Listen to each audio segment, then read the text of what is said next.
who have you trained in the past? What fighters? Well, the latest fighters that I've trained, main event fighters, besides Audley Harrison, Juan Carlos Gomez. I've had him for 3 fights, all 3 knockouts. Made him #1 contender, and then you know, the business end of boxing kicked in, and I kind of I stopped at that point. And then I'm training Anatoly Duncheko right now. He's a Ukrainian light heavyweight who just won a title. I've worked with Frankie Lyles years ago.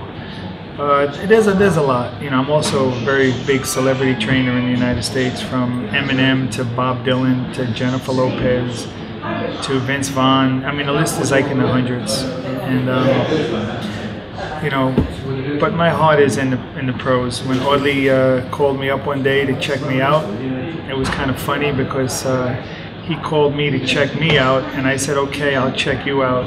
And we butted heads right off the bat. What are you teaching him? Is it kind of new techniques, new skills? What are you teaching him?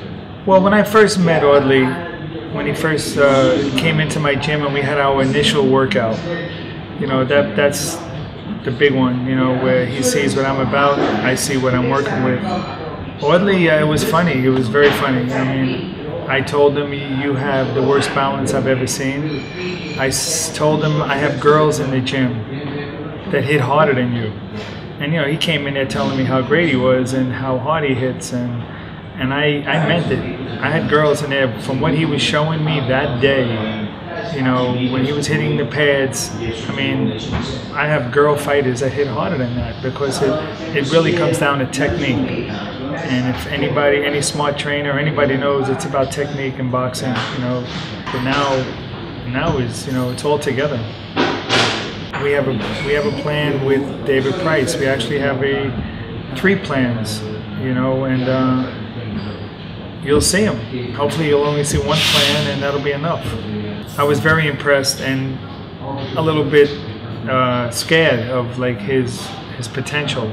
But he hasn't got to that point yet, the potential part, you know, because now we're fighting him, and you know, the more I look at him, you know, yeah, he's very talented, very determined young fighter, but there's so much that he lacks, and that's rounds and showing, you know, getting through a lot of different adversities, and he hasn't been there yet, and we plan on bringing him there.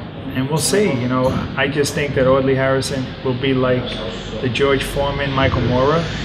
He'll be the Muhammad Ali, George Foreman, and even the Sergio Martinez Chavez, the older man who takes the younger, stronger boy to school.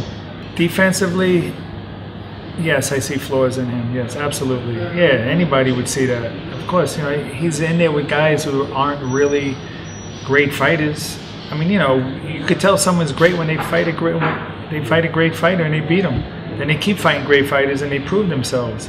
Did David Price do that yet? Absolutely not. I mean, I'm not putting the guy down. I'm just telling you what it is. I mean, he's slightly above an amateur fighter. I got to tell you, when you see him take his robe off, you're going to see a sculptured body, and it's not from weightlifting or diet pills or none of that stuff. I mean, he's been in the gym almost every day since the Ali Adams fight. We had the toughest sparring partners. There were rounds where these guys, I told these sparring partners to try to knock his ass out, because he needs that, because David Price is going to try to knock his ass out. I see Audley Harrison knocking him out within 3 rounds. Within 3 rounds, because it all depends on what David Price shows up. If David Price shows up where he's going to try to just come forward and knock Audley out, that David Price, we're ready for that. If it's a David Price that's staying on the outside, being more careful, you know, we're ready for that. Best of luck. That's it. Best of luck on Saturday, Phil. Thank you. I don't want to hurt Liverpool and stuff with a victory, but that's what we're here for. Yeah, you've got to do what you've got to do. Yeah, we have to, you know, that's just the way it works. You and me, gonna tear it up, but don't you know? I said, don't you know? You and me, gonna be smashing it in, don't you know? I said, don't you know